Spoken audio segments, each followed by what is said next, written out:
Hi everyone, my name is Mosumola Nicola Kewamide. As usual, your event chef. Today's topic will be talking about how to manage family conflicts during your wedding planning stage. I'm sure somebody is nodding that yes, we should talk about that. It's very important. I thought so too. So today we'll be talking about different angles to which family interfere during your wedding planning phase, different opinions they have, reasons for interference, and how to manage them when all of this interference come. Right? Can we do that? Now, the first point is, or the first ways, because there are different pointers, or honestly, to which family interfere during your wedding planning stage.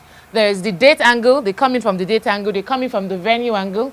They come in from the vendors angle, which I had mentioned. There's vendors are service providers. Who to use? Oh, use this person. Oh, don't use that person. They also come in from the guest list, from the number of people that you're expecting, from the caliber of guests that you're expecting, and all of that. So we're also going to be talking about that. They also come in from the aspect of finance. That's also a very big issue.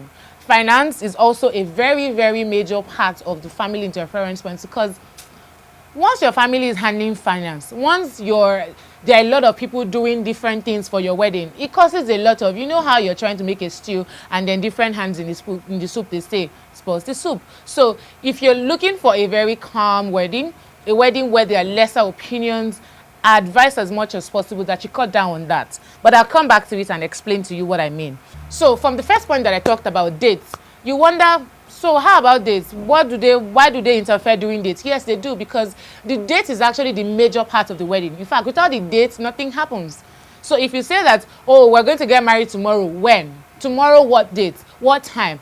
Everything just, because by the time you set a date, there's a time to plan something towards. So the family sometimes tell you that, oh, let us sit down and meet. Let's sit down with the other family, and then let's discuss on the dates. Some families tell you that, oh, we're not deciding on the dates yet because uncle this, uncle that isn't around yet. Or it's summertime and then we're going on break. Or we don't have enough money then at that time to pay.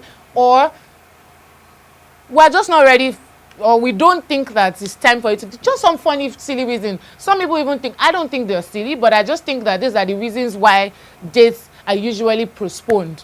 Some people tell you that, oh, for dates, well, we cannot fix a wedding date because your elder sister hasn't gotten married, or your junior sister is yet to finish school, or something like that. I'm sure some of you who are listening to me today, you'd understand, or you can agree with me that during your wedding planning phase, your parents or the deciding party, which I mean from both families, had to decide when your wedding will be, what date is going to be, who decides all of that. But most importantly, the bridegroom and the bride must understand that that is out of their control.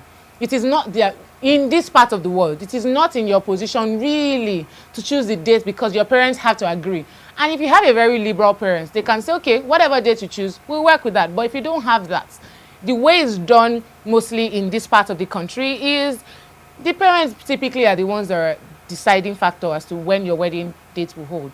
Venue is the next thing, actually, because they tell you that for venue, oh, we don't want somewhere very far from church. Oh, my grandmother can't work, she's on a wheelchair, so instead of carrying her all the way, we want somewhere close. Or my uncle is the owner of this venue, my auntie owns this venue, my sister is the manager of that venue, so you have to do it at my venue. So in cases like that, that's one of the ways venue can be an issue, or one of the interference, one of the places where they can interfere. So if you have that kind of family, you need to understand that you need to deal with them with a lot of diplomacy. It might be something you want, it might not be something that you want. But for example, take a case of, if it's your sister-in-law that is the manager or the owner of a venue, and she's suggesting to you guys to use a venue, you won't say, I'm not interested. You have to manage that properly. Do you understand? Such that it doesn't create conflict. Because at the end of the day, you need to realize that you're not just marrying your husband, you're marrying the family as well. And the fact that you understand that would help you know how to be diplomatic in answering that question as to if you want to use a venue or not. So you can just go to and say, well, we like to use your venue, but a friend of ours gave us another venue, or I'd always wanted to use this venue, or my dream venue is this. And in cases like that, when it has to do with your husband's family or your wife's family, please make sure that you do not directly respond to them, physically.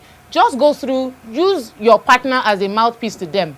Because as well as their family members, it's easier for them to say no to their own than for you to say no to theirs. Do you understand what I say? It might be a little more conflicting than you would imagine. So if you want to say no to the sister-in-law, the mother-in-law, the auntie-in-law, whatever in-law that you're saying no to, please go through your spouse. Don't just say no to them. And if you must say no, please say it as nicely as you can and give them reasons why. The third way your family might want to interfere during your wedding might just be vendors. Say, for example, your sister-in-law is best friends with a planner, and you were on a train of one of your friends. She was getting married and you were on the train. And you met this event planner that you like.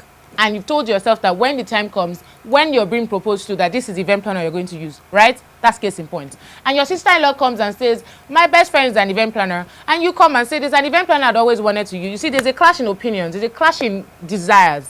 You need to remind yourself that first is your wedding, right? And then nobody really decides everything that happens at your wedding. Something as sensitive as a wedding planner should actually be your decision, because the wedding planner has to be somebody you're comfortable with. It has to be somebody that you like, somebody that you've seen their work and then you appreciate and think that I'd like to work with this person, not some superimposed person.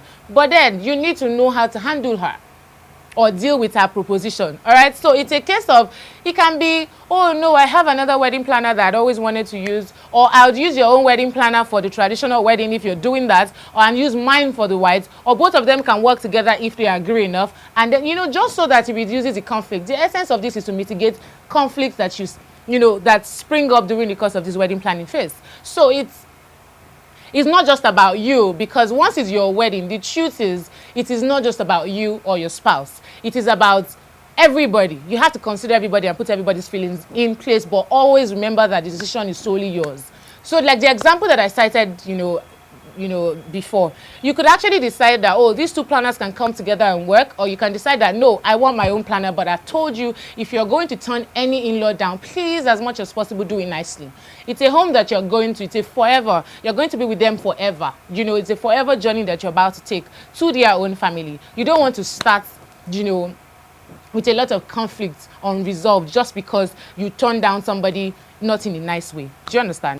Okay guys, so that's the end of today's vlog. If you enjoyed every bit of this vlog, please subscribe to our YouTube channel. Just down below, find the button below, there's a subscribe button. Please subscribe to the YouTube channel so that every time we post a new video, you'll be the first to know about it.